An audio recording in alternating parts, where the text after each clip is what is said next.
Hi guys, welcome back to new video. तो आज हम देख रहे हैं arcade chatbot interactive French language board के सॉल्यूशंस। तुम लोग को क्या करना है, लैब को स्टार्ट कर देना है, सिंपली कॉपी करना है, उसको आकर के इंकॉग्रेटिव के अंदर पेस्ट कर दो और यहाँ पर लैब को ओपन कर देना है। ठीक है, लैब जब तक कि हमारे पास ओपन हो रही है, टास्क नंबर 1 पे आते हैं। यहाँ पर तुम लोग डायरेक्ट कुछ भी नहीं करना, जस्ट स्क्रॉल करते जाना, स्क्रॉल करते जाओ, डायरेक्टली आ जाना टास्क नंबर 5 जहाँ पर हम लोग को एमसीक्यूज को सॉल्व करने का।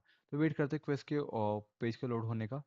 पेज जैसे ही हमारे पास लोड हो जाएगा, यहाँ पे आ जाओ डायरेक्टली तुम लोग क्विजेस पे। ठीक है, पहले वाले का हमारे पास जो है आंसर हो जाएगा हमारे पास मारे लौटे। ठीक है, 100 पॉइंट्स बन जाएगा। आ जाओ तुम लोग नेक्स्ट वाले पेज पे। नेक्स्ट वाले पेज पे आते ही इसका आंसर हो जाएगा तुम्हारे पास नोवेन क्वेटेक्वाई। यहाँ पे हो जाएगा, यहाँ पे आ जाओ तुम लोग लीडरशिप। यहाँ पे हो जाएगा तुम लोग की लैब खत्म। ठीक है, यहाँ पे आ जाओ और यहाँ पे आके क्विकली कर लो चेक ऑन प्रोग्रेस। तुम लोग को यहाँ पे जो ग्रीन टिक सक्सेसफुली मिल जाएगा।